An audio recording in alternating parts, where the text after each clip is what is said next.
once again, everybody, thanks for listening to AIW's The Card is Going to Change. Before we get into this week's episode, as always, I want to give a shout out to our sponsors that help us bring the show to you for free each and every week.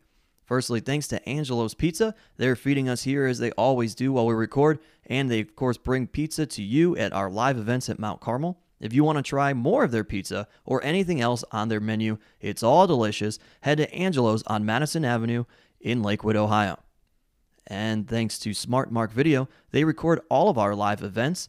And if you want to relive any of those or watch them for the first time, you can purchase that on DVD or digital download from smartmarkvideo.com.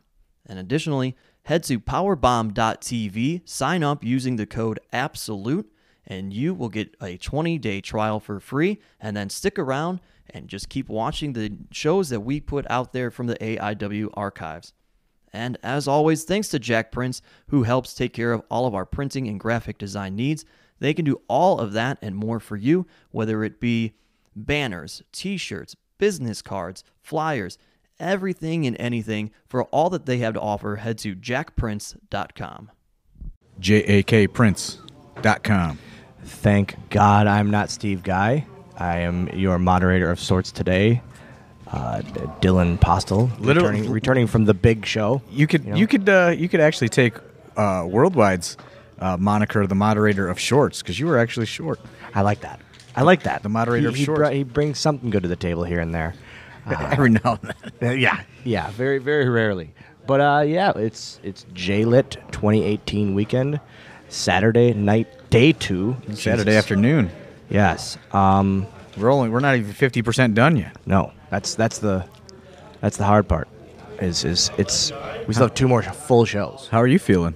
Awesome today. You weren't feeling awesome last night. Was not feeling good yesterday or last night. Feeling very good today. I am fully blaming it on you flying me in very early. Well, you never know with those flight delays the day of. So it's better to get here, but it's unfortunate that for you to get here that early, though. I think in the future, from now on, it's not good. Well, it wouldn't be bad, but little Guido was involved. When I see a tweet from Thorne saying, "Is there any bars open at 9:30 a.m.?" I immediately know it was for Guido. He's an insane person. But he never stops, never. And I don't. You know what he said about you last night? What? He said, look at him. He said, "This is an embarrassment to drinkers." He doesn't know how to handle himself. I'm the embarrassment. That's what he said. He said, "You're an embarrassment to drinkers." To all drinkers. All of drinkers across the board. Not the ones. All of drinkers across the board. Not the ones that drive drunk or get into car accidents No, just your behavior. Just yesterday. My behavior was that's the embarrassing part. Gary, we might have to get Gary on the podcast. Yeah, it's there's a lot of people here, like students on this show. Yeah, it's a lot of this is their time to shine for the weekend. Has it always been a student show the third day? The second, like the afternoon. Second day.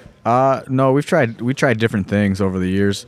For the first couple of years, we did just a fan fest, which resulted in like any way that we can try to panhandle money from fans to pay for the tournament. Like what? Go on a date with Veda Scott. Stop it. Auction where like fans would auction to like sit at the table with her for the afternoon, or like Jimmy Jacobs went for some money one year. For what? Like a date? Yeah, just sit at a table, and get to then talk to him. Like it's like I don't know. It's a human auction. It was you were human trafficking. That was Biggins' idea. That was Biggins. It was a Biggins fundraiser. So when did you guys realize you had to go from the human trafficking to a show? It's I don't know. It was just became like it became more and more of like just like a mess and a mishmash of like, why are we doing this? Like, not a lot of people are coming to experience this anyway. I can't imagine why. All the wrestlers were hungover, and like, so then we tried a girls' night out one year.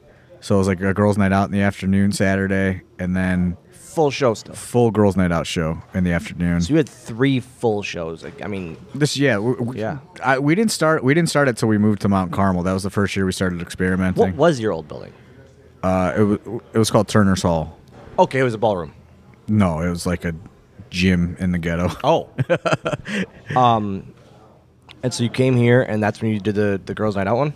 Yeah, and like that did all right, but the expenses for this weekend are already high, and just booking people that weren't already booked on a totally separate card, adding to it. So especially because they're only on the one show in the afternoon. But what we did do, which is where it was the catalyst for what this afternoon show kind of became, is at the end of the girls' night out, we had, I believe it was 6, like this was right when we started the school, we closed the show with 6 debuting students. So not girls. No, it was just like a special attraction, 6 students out of the school debuting. I believe it was 6. And do you remember who it was? Any of them? Yeah, it was like Brian Carson was in it, Josh Singh, Kaplan, Weird Body, I believe, was in it. I always forget Kaplan like went through the school. Yeah, he's in the first class. It always blows my mind because I always still get him and Nick Sanka confused. Always. That's a weird confusion. Like yesterday when Nick Sanka showed up at the bar, where you're like, Kaplan's back. I was like, Kaplan's here this weekend? No, it's not him. They look nothing alike at all. They don't. I know. But like Ethan Page still laughs because for the longest time I would get hot sauce. Who's the one that used to come out with the 2 girls, and it was like when Veda was in his group. Alex Daniels. Alex Daniels, hot sauce, and one other guy. And I would always have to ask Ethan Page when I first started coming to these shows, which one's that? Which one's this? Which one's this? And he goes, you've seen them 3 or 4 times. Yeah, that's a weird confusion too. Yes. Yeah, always. But since so like a lot of people came out for that, friends and family, and for the students. Yeah. Yep. So we kind of like as we got more students throughout that year, we started thinking like, oh, like this could be like, they can't all make it on the main shows, but we can do a show for them and make them a part of the weekend and like ease them into the Gets them in front of a crowd. Right, and like the AIW like fans and stuff like that, and like kind of like a developmental, but like not a developmental sort of thing. It's like dedicate this to them and let people know that in a couple of years these are going to be the guys, and that went well, and then we did it again last year, and now we changed it up, and it's tag teams, and it's mostly students, but we mix in some people from the JLIT tournament too. It's almost like when New York, the big show, brother. The big show, when they would do the dark matches for guys that were going to get on the road. Right. They don't do that anymore, which it's very weird to me. I mean, they never do that. This is kind of like that. You mix in some veteran guys and get them some experience and get them some exposure, and it also doesn't help because they will draw in a different crowd. So that helps. Quite a bit. Especially if you're going to add a 3rd show, you got to make up for it. This is really code the JLIT fundraiser show. I love when I heard that earlier. It made me so happy. It's the JLIT fundraiser. How did you? I'm sure you've told it. How did you or Biggins get kind of in first? What do you mean? Like in with AIW? Oh, I started it. I thought there was guys before. No, you guys had other. I started it with other people. And then Biggins came in. Yeah. When did he come in? He was in the mix in by the 3rd show, I think. By when? The 3rd show. Oh, really? Still, or like that early? Yeah, I mean, I've told this story before. He told it, but how he got in the mix was Biggins. Fan, right? Huh? He was a fan that just pissed off. He would go and ruin every indie show. Like he would find out what your real job was and Oh, I didn't know that. Go pump me some gas, Swoggle. Stuff like that. So he would do that, and then he dude, he destroyed our first show. Like just Oh, he did at your show. Oh, yeah. the first show, Okay. yeah. And he just was the loudest guy of all time. So like Would he come with a group or just him? him and maybe like it's kind of like how AIW is now. Like they wouldn't come together, but the same fans would like go. Like it was like him and Pedro and some other people. They would go to every show. But not together. Not together, but they knew each other from shows, and he would just yell and scream and just destroy the first show. And guys would get frustrated because he would know everything about you, and it would just throw guys off. And I was like, hey man, we should probably like get this guy on our side, and then he'll go ruin all the other shows, and ours will be safe. And then the rest is pretty much history after that. So, and that's how Pedro and He got Pedro in. Okay. And yeah. Was Wadsworth always in?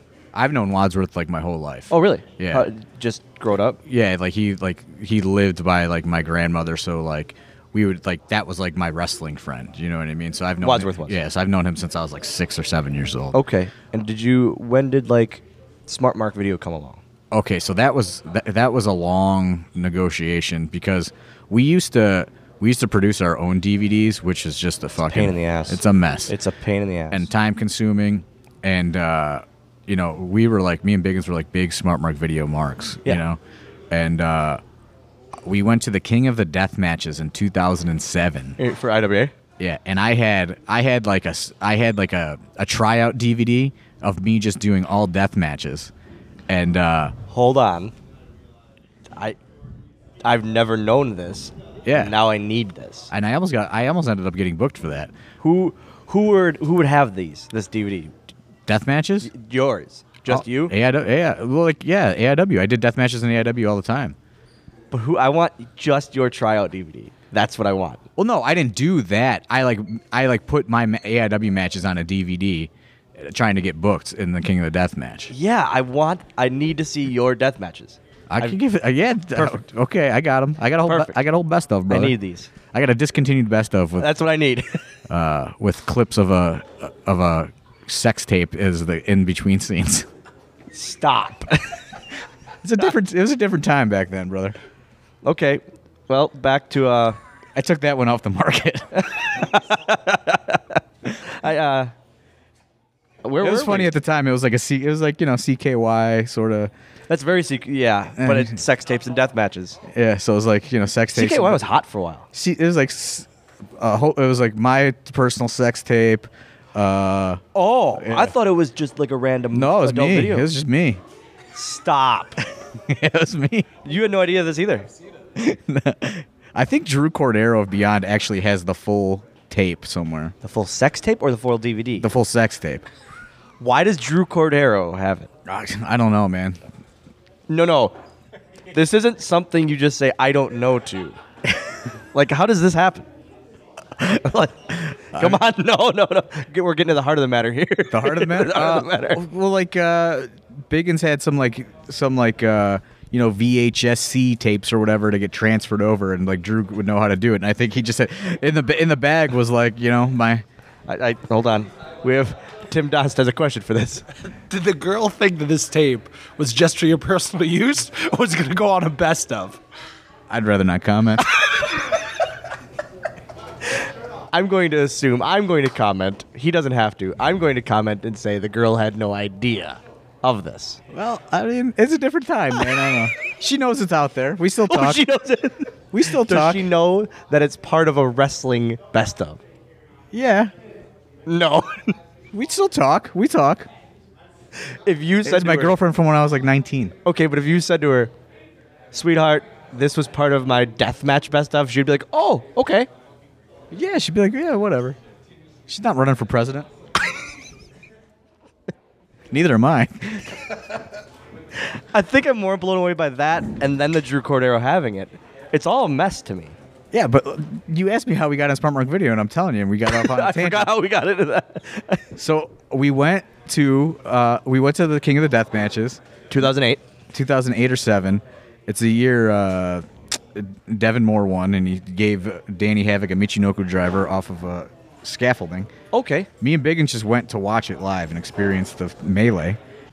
So yeah, I gave Ian one of the DVDs, and then I believe I gave one to Smart Mark Gary, and Biggins had been emailing trying to get us on Smart Mark Video forever, and Cleveland just wasn't really on the map. You know what I mean? Like, You guys weren't.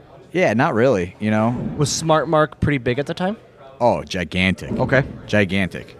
I guess Mike Burns maybe saw the death matches, and deathmatch wrestling was what made them a ton of money. So they started carrying our DVDs off of that. But you guys weren't death matches. There was a death match time, just main events, not all death matches. That's what I'm saying. It wasn't strictly death matches by any means. No, but it was at a time when wrestling was really dead in this area and oversaturated. So what I did was I figured I could do death matches because I don't have to pay myself. So that's less on the budget. Yes. It'd be more appealing to fans than the other shows going on. And then we would only have to, pay like a necro butcher. And then he would just, I would just have to take the fucking ass beating for the sake of selling tickets and outdrawing the other companies. And on the back end also then with Smart Mark Video, Then the DVD sets. Then we would start selling DVDs. Yes, that was Okay. the plan, because AIW had split off in 2007 and it formed two groups. Yes. So it was like a big war at the time for the same turf territory fan base. Did you guys ever run the same building? No, but like very, very closely. Okay. So it was just a matter of necessity. I didn't necessarily like doing death matches, but it was a matter of necessity to survive. To make the company different. Because nobody was doing it, Yeah. and I knew that I wouldn't have to pay myself if I did it. And usually you got to pay some guys a little extra money if they want to do something like that. So I knew that I was saving and raising the profile Any locally. scary moments? Yeah, when you stand out? when you hear prime of his fucking career, Necro Butcher, you hear fucking Freebird start playing. That was a scary moment.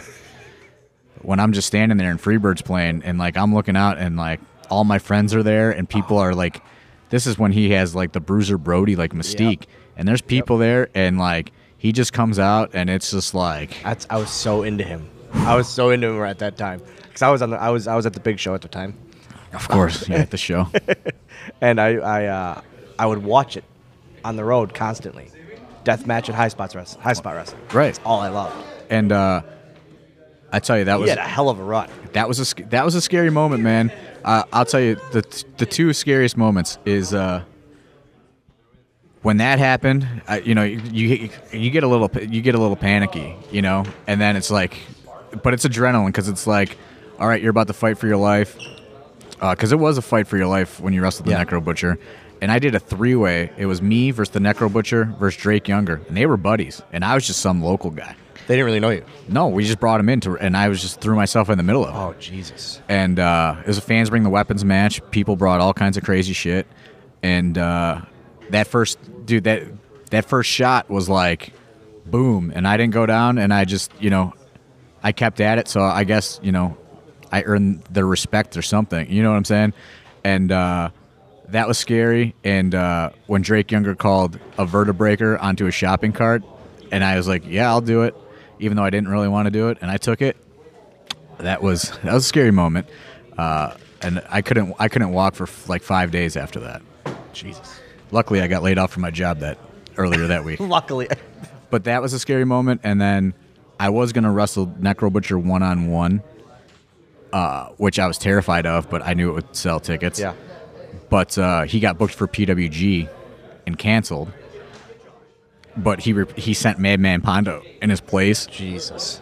And this is before I knew Madman Pondo, and he was just, you just seen everything that he did, which looks insane. Yeah. And he walks into the building with a cinder block and a sledgehammer over his shoulder.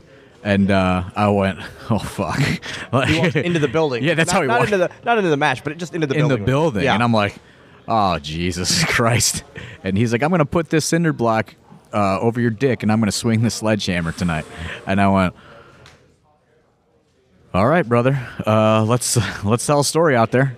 And so that's kind of, but that's the kind of the accelerated version of how we got on the Smart Mark.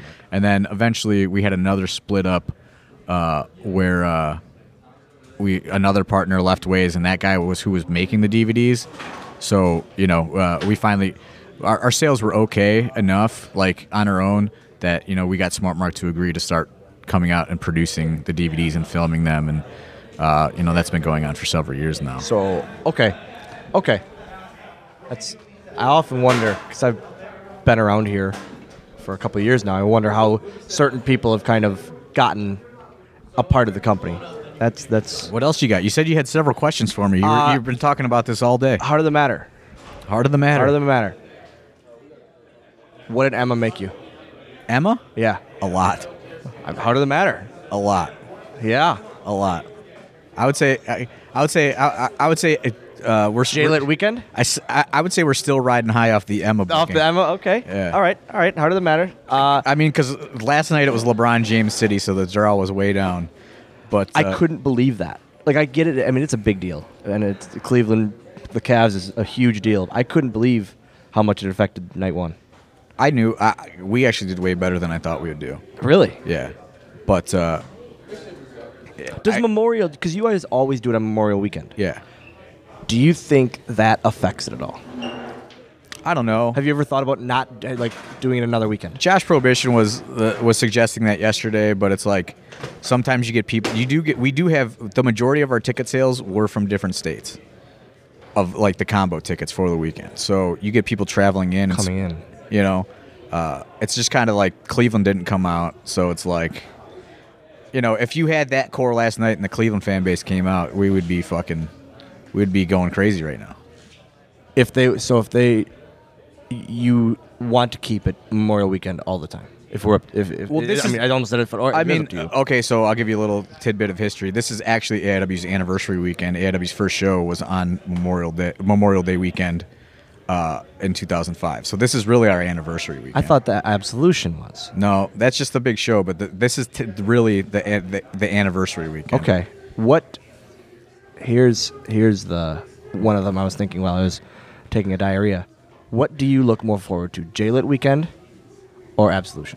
I like J-Lit weekend because you just get more time bonding with everyone and hanging out. It's a weekend hangout. It's a weekend. Yeah, it's a weekend party instead of a one night. It's really like the wrestling is like a backdrop for like all the people down here to hang out and you get like hanging out with Gangrel and weird shit going on. That was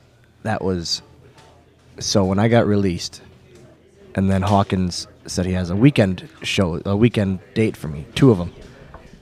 And then I saw like all the guys on that year. I was like blown away. Like, this is going to be the weirdest thing ever. It's weird, and it's so much. But it's become, like you said. Has it always been randoms?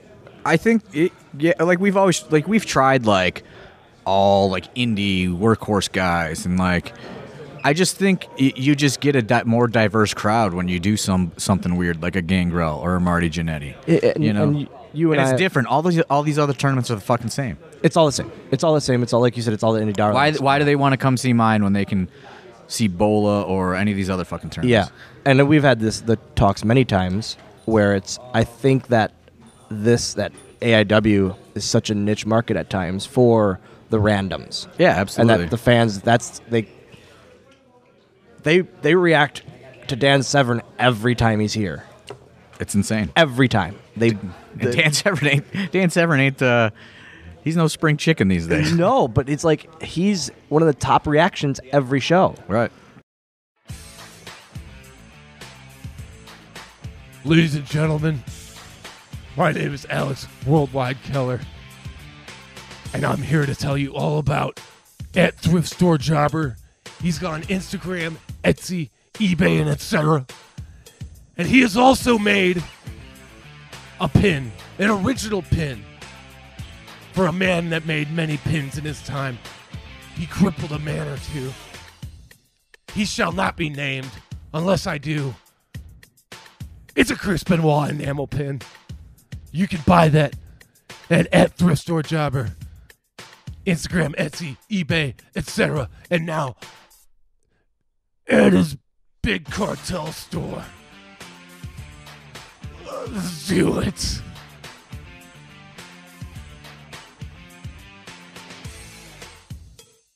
Pollyanna DIY.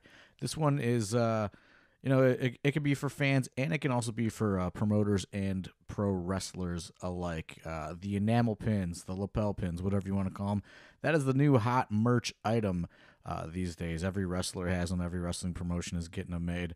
And Pollyanna DIY is the cheapest place in which you can get those made. I've done a lot of research, and I've compared a lot of pricing, and Pollyanna DIY was by far the most affordable for wrestlers and wrestling promoters. And not only that, they also have merchandise for sale for fans. A great Extreme Roots 91 tee with Eddie Gilbert and Cactus Jack battling in a barbed wire match in 1991.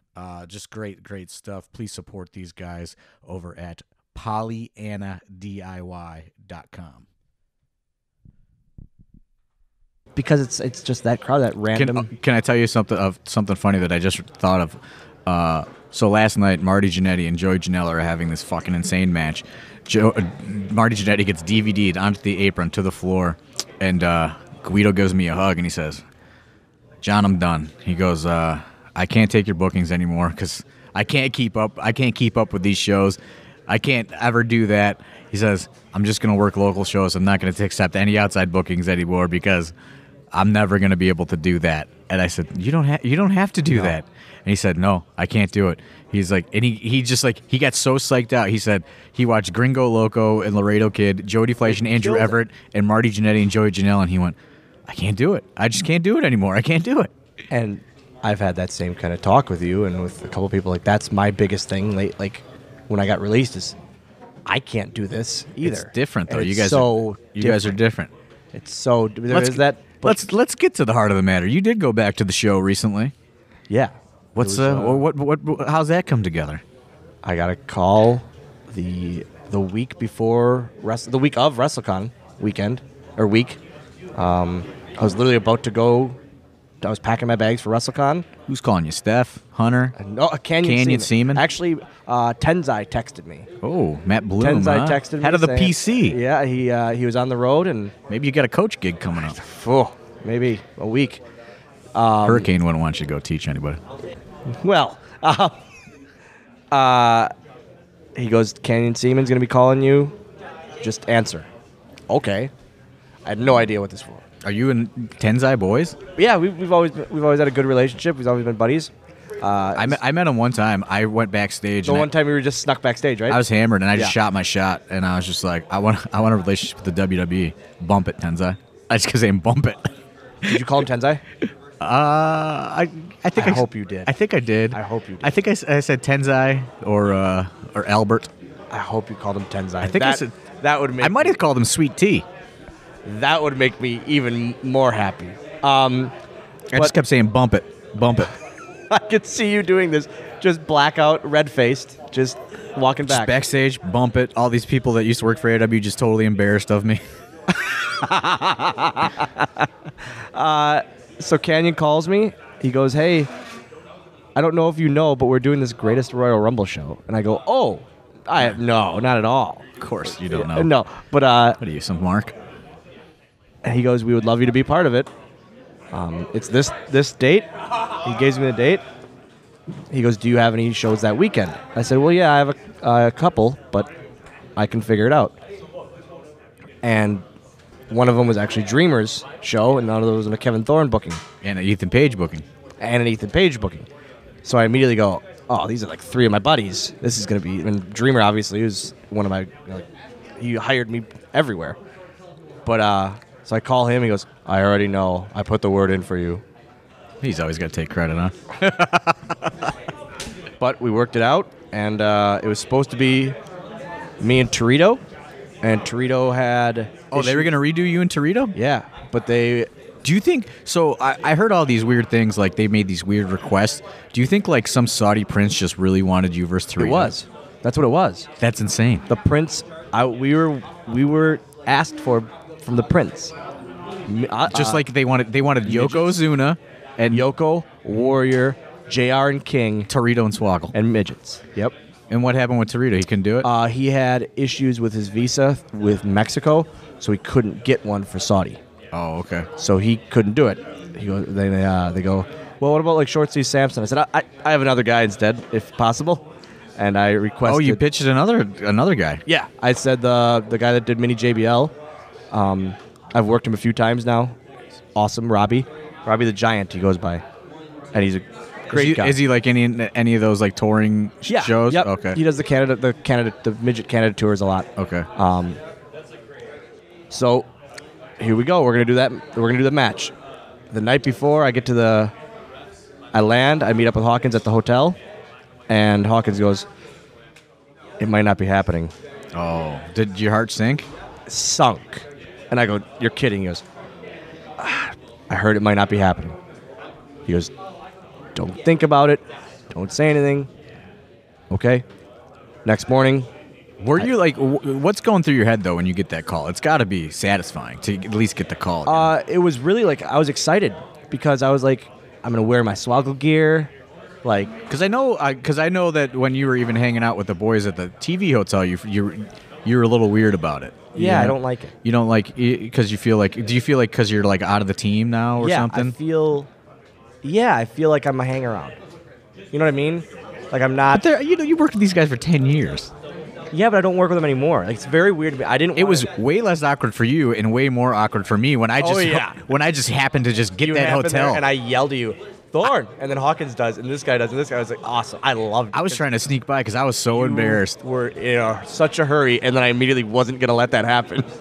Because I mean, what are the fucking chances of getting that hotel on Priceline? And I had to prove to Hawkins. I was like, look, it's fucking $60. I had to show him my receipt. Yeah. And I was like, and then Grado, same thing. But I asked to meet the guys if we could meet like somewhere else at a bar or something.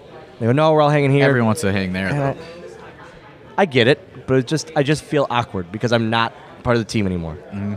And yeah, they're my buddies, but then when there's random office people or this guy or that guy, it's like I feel like I'm a hang around and not just. But you know, you never know. You know, Carano might walk by and go, "Oh, is he under contract?" You know, you always hear that story, like Jimmy Yang getting signed like him. That and stuff. Who else? I mean, Jesus, I can't think of who else. But yes, it's that kind of thing where it's you're just there in the eyesight. Yeah, and who knows? But I don't ever think that way. I don't ever think I'm going to go back ever. Never think that way. So they tell me, and I'm like, all right, this will be great. I get to wear my indie Swoggle gear, get my pro wrestling tee out there, and all this. And then my company had our huge event, our arena show. The next morning after that, I get a text from the office saying, we need you in Hornswoggle gear. And I immediately go, I text him back. I said, I don't know if it's going to fit. And you asked me this. And I said to you. And I yelled at you. And yes. I said, you're like, it doesn't fit. I don't want to cut my hair. And I said, Hawkins and TJ. I've never had Hawkins angry at me. Yeah. And he was mad. I was a little mad too because you were dead set. And I said, you're like, it doesn't fit. It's not going to fit. And I said, you better go fucking get a haircut and go find a tailor right now and get it to fit because it's now or never. You got to shoot your shot and go for it. That's exactly what Hawkins and Tyson said too. They said it needs to happen. Because you were dead set and you're like, fuck it, I don't even want to go. I said, I'm not going to, because I was so uncomfortable with myself. Yeah. Because I tried the gear on, it didn't fit. And I just was immediately. Do you think like subconsciously, like you were just like trying to fail before you failed? Like you were trying to just count yourself out in advance? Oh yeah, because, and the reason is because it didn't fit and I was uncomfortable. So I was like, no. I remember I was like, it was like a Monday and you're supposed to fly out Wednesday and I was like, you better go get some hair dye, a haircut, and go get somebody to fucking fix that jacket. He texted me every hour. Did you do it yet? Did you do it yet? Did you do it yet?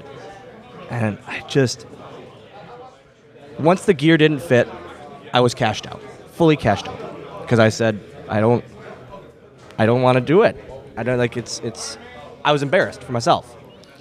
Well, so I got the haircut, and Hawkins goes, bleach it. You gotta look the part. In all reality, you guys couldn't have been more correct.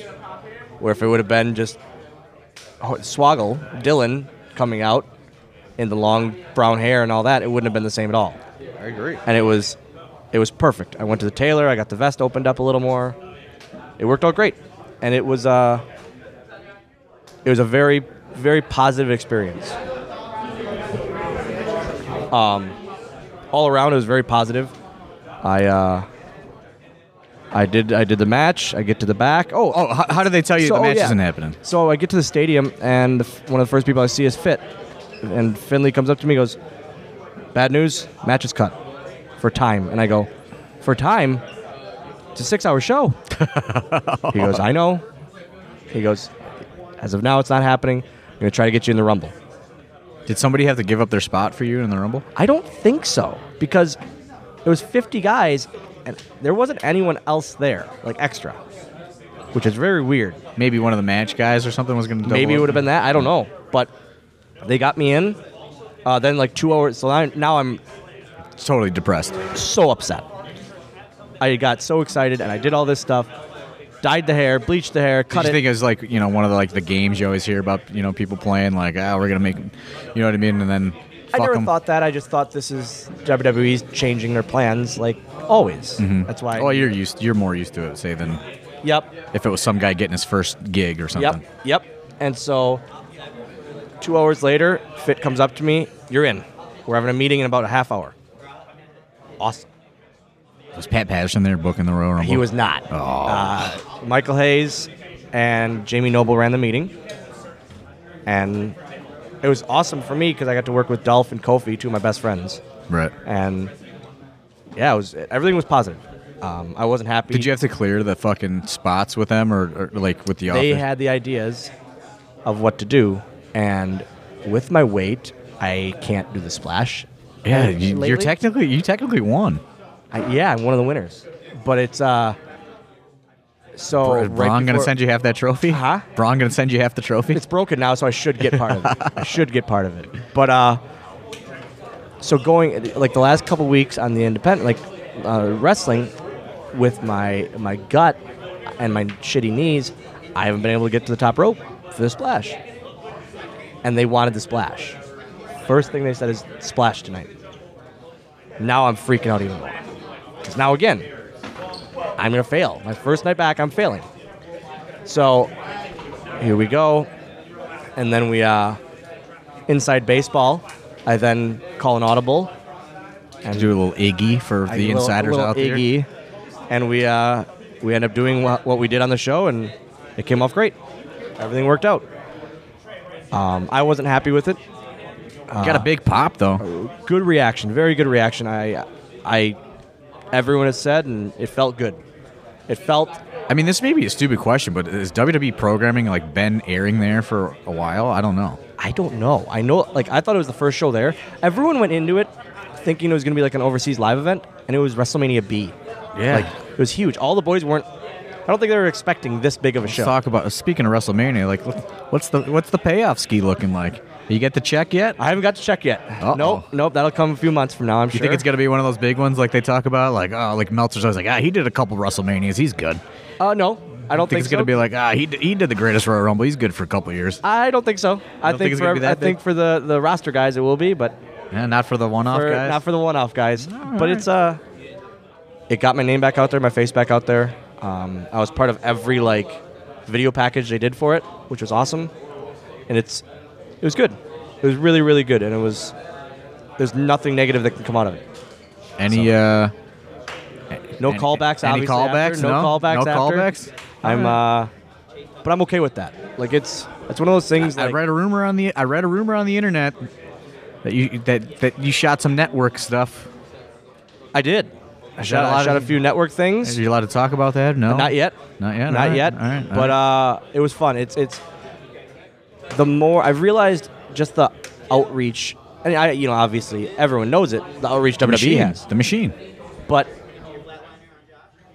you don't realize it until you do that, and then you see it's the response. I've seen Scott Hall say this before. It's you're back in the family now. Kinda. You're welcome back to the family a little bit now. I think that was what surprised me.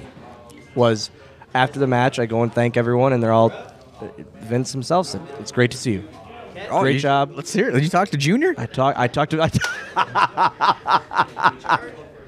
I was really upset about my performance, but Hawkins stopped me again because he always keeps me in line. He goes, "Thank everyone," So I was going to. He goes, right now, go up there and thank him. So I did. So how'd it go? Who do you think in It order? was Michael Hayes first. He says, great job. Good job out there. There was Hunter. Your old DX stablemate. Yeah, my former partner. He thanked me for being part of the whole thing, which was kind of meant a lot because it was like. How was your relationship? Was it always was it okay? Rocky? In the beginning, it was really good, and working with him was great, but it was never like close by any means. And then after him, I went to Junior, and great to see you. Did he give you one of those big hugs? No. Good to see you. Great job out there. Very good to see you. That's gotta be good. That means more than anything. It's like that's the whether it's the real reaction or the usual thank you, it doesn't matter to me. I don't know. I've been watching some of these WWE 24s, and he tells people wasn't happy with it. Yeah. Yeah. I'm sure you've seen that more. Oh yeah. It's so it was good. Like I'm not expecting anything to come of it. Stephanie McMahon, any interaction? No, she wasn't there. No, okay. That was the weirdest part. None of the women employees were even there. Wow. Makeup artists, nothing. Oh, the glam squad? Huh? No glam squad. No glam squad. No glam squad at all. Wow. Okay. But none of the seamstresses were there. Just good thing you got that jacket. Good thing I got mine tailored. Yeah. Exactly.